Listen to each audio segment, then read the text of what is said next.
Infected children may harbor SARS-CoV-2 while showing less severe symptoms than adults. Their young immune systems, ACE2 receptor levels, and even exposure to other coronaviruses might play a role in their resilience, since SARS-CoV-2, the virus responsible for the COVID-19 pandemic, was first recognized as a close cousin of the virus that caused the SARS outbreak of 2003. Scientists have looked to the experience of that earlier epidemic to glean insight into the current global health crisis. Kids were largely unaffected in the original SARS outbreak. In Hong Kong, no one under the age of 24 years died, while more than 50% of patients over 65 succumbed to the infection. Globally, less than 10% of those diagnosed with SARS were children, and only 5% of them required intensive care. It is quite likely that children are an important source of the virus. There were repeated incursions from animals to humans, with both SARS and MERS, and the assumption by many was maybe children are just not exposed to the infected civet cats or camels, says virologist Kanta Subbarao of the Doherty Institute in Melbourne, Australia. A very similar pattern has been observed with the new outbreak of COVID-19. Within Wuhan, no children tested positive between November 2019 and the second week of January, and the elderly proved particularly vulnerable. The Chinese Centers for Disease Control and Prevention reported in mid-February that out of 44,672 confirmed cases of COVID-19, 86.6% were between 30 and 79 years of age. The oldest among them were at greatest risk of death.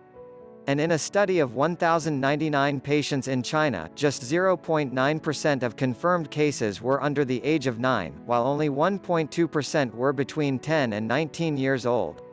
Now, evidence is emerging that while few children suffer severely from COVID-19, they do get infected. A recent study even found evidence of viral excretion in children from rectal swabs. At the moment it doesn't seem to be causing much in the way of serious disease in young people, particularly children, says virologist Robin Shattuck of Imperial College London. However, he adds, it is quite likely that children are an important source of the virus. There is good evidence that children get infected and have a fairly high titer of virus but just don't have serious disease, agrees Ralph Barrick, a coronavirus researcher at the University of North Carolina at Chapel Hill. He saw a similar phenomenon in his mouse studies with the original SARS coronavirus, SARS-CoV.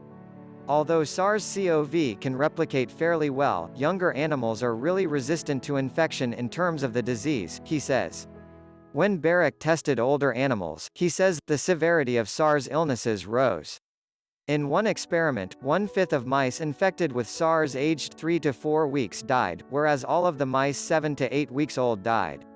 Subbarao has also found that young adult mice, at 6 weeks old, can clear SARS-CoV with no significant clinical symptoms. When we used the same virus in 12-month-old mice, which is by no means really old, there were more clinical signs, she says. These results indicate that both the original SARS-CoV and the one circulating now may infect children, but not make them ill.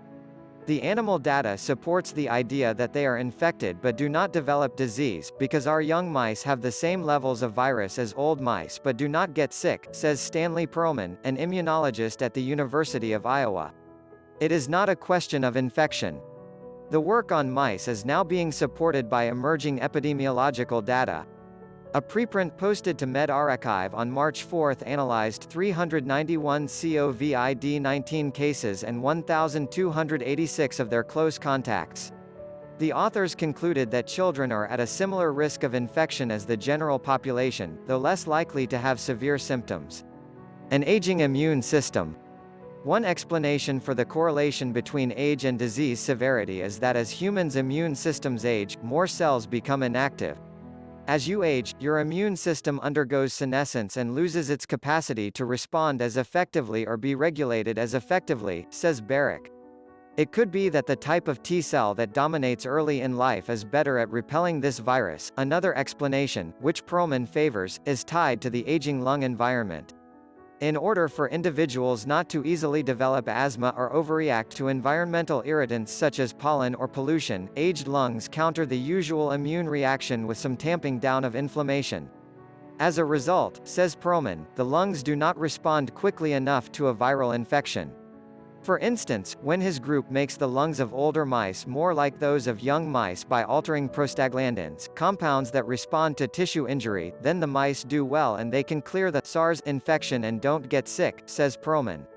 In experiments reported in 2010, Perlman and his colleagues showed that T cells are especially important in clearing viruses from mice infected with SARS-CoV. It is almost certain we need both an antibody and T-cell response to do well against COVID-19 infection, says Perlman. His suspicion is that the young immune system and its efficient T-cells do a superior job of responding to SARS-CoV-2.